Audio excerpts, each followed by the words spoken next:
Ouais les potes, aujourd'hui une nouvelle série de vidéos qui s'appellera Mixfield Lab. Donc en fait ça va consister à vous montrer plein de techniques, donc soit que je découvre en mixant, soit qui existent déjà, donc même celles que je découvre existent peut-être déjà mais je les ai pas vues avant. Et en fait c'est des techniques qui vont nous permettre de mixer plus rapidement, peut-être mieux, ou vraiment genre résoudre des problèmes qui ont pas lieu d'être, ok? Alors aujourd'hui exceptionnellement je suis sur FL Studio, ça arrivera pas souvent mais là je prépare une vidéo en fait sur le mixage des prods, donc entièrement, savoir comment mixer une prod de façon assez simple pour que les beatmakers qui ne sont pas forcément expérimentés puissent avoir des bons résultats et puis pas attirer trop de la concurrence quoi, d'accord? Donc la technique d'aujourd'hui, alors c'est de faire cohabiter le kick et la 808 de façon très simple. Souvent, dans les mix, notamment sur les prods sur YouTube, etc., on a tendance à avoir des 808 et des kicks qui sont trop forts, qui vont venir clipper, qui cohabitent mal. On va entendre les basses fréquences du kick qui viennent rentrer en conflit avec les basses de la 808. Le kick, il va pas transpercer la 808, il va pas transpercer le mix. On va juste avoir une espèce de bouillie. Et en plus, ça va nous empêcher de sonner fort parce qu'on va devoir les mettre fortes pour pouvoir les entendre. Et donc, tous les autres éléments, on va devoir forcément les baisser. On aura un mauvais équilibre et on veut pas ça.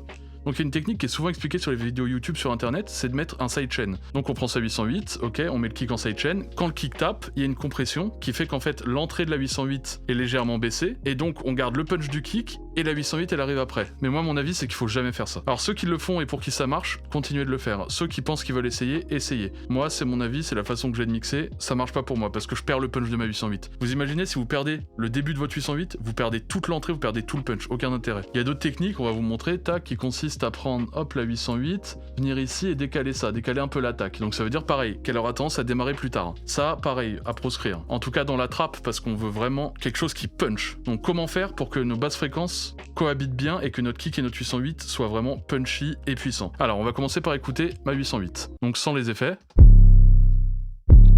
On va mettre un peu de volume. D'accord? Et avec.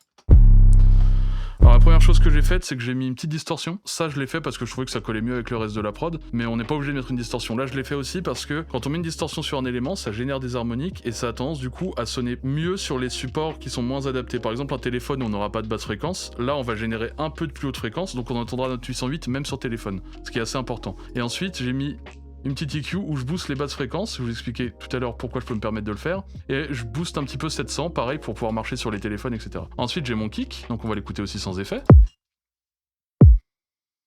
Donc un kick tout à fait classique, qui tape correctement, qui est pas non plus le plus punchy, mais qui tape correctement. Et donc maintenant, pourquoi cette vidéo? Et ben en fait, cette technique, c'est de couper les basses fréquences de mon kick.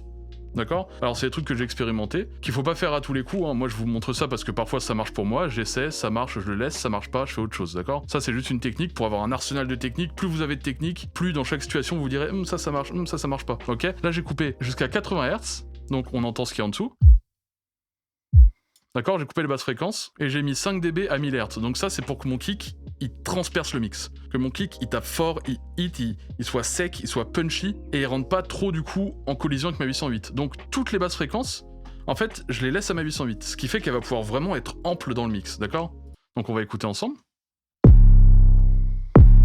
D'accord? Vous entendez à quel point le kick traverse la 808? D'accord, il rentre pas du tout en collision. Si on enlevait mon EQ, c'est un petit peu plus brouillon, d'accord? Là, on va essayer de couper plus haut, voir ce que ça donne.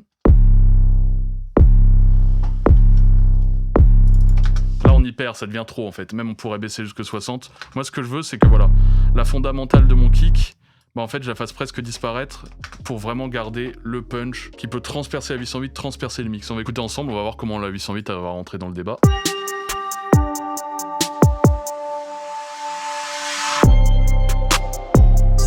D'accord, on entend que la 808 a vraiment de la place. Pour autant, on entend fort le kick, d'accord?